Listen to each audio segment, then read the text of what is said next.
on a boycotté une élection présidentielle n'est pas une incohérence. Que ça soit de leur langage, parce qu'on entend sans trop et puis c'est gênant. Professeur Nobou. Sur ce plateau, je ne me souviens pas avoir donné des leçons à quelqu'un. Donc quand on parle, il faut écouter. J'ai même dit que je n'ai même pas le droit de m'immiscer dans les affaires internes d'un parti politique.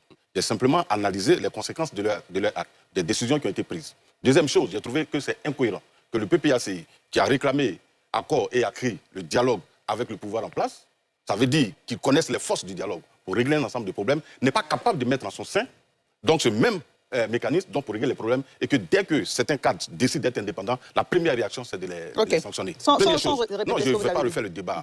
Pour revenir sur les indépendants au sein du RADP, l'ami Lian a rappelé les propos du président du parti donc en 2023. Oui, effectivement. Non, c'était Franck Dédi. Ah, c'est Dédi, ok. Il a rappelé ses propos, oui.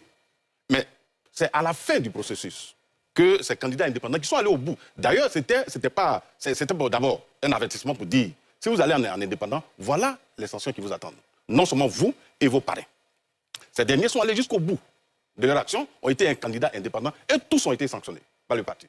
Et c'est après, quelques mois ou je crois même une année après, que les sanctions ont été élevées. Donc, le premier acte que le parti a posé, ce n'est pas de sanctionner les indépendants. C'est ce que j'ai dit. Je suis d'accord qu'un parti politique qui prend une décision, la haute direction prend une décision. Et je vous rappelle qu'au niveau du RADP, nous avons donc eu 3 niveaux d'arbitrage. D'abord au niveau de la coordination donc, régionale, donc il y a la base. Après, il y a eu le directoire donc, qui s'est réuni, donc qui a fait un deuxième arbitrage. Et le présidium s'est réuni donc, pour décider des candidatures donc, au niveau du parti. Donc quand on a suivi tout ce processus, où la parole a été donnée à tous ceux qui voulaient être candidats, et qu'à la fin, le parti, donc, parce qu'on sait qu'il y a un choix, il y a toujours un ressentiment pour dire que non, j'étais le plus valeureux, le plus méritant, mais je n'ai pas été choisi.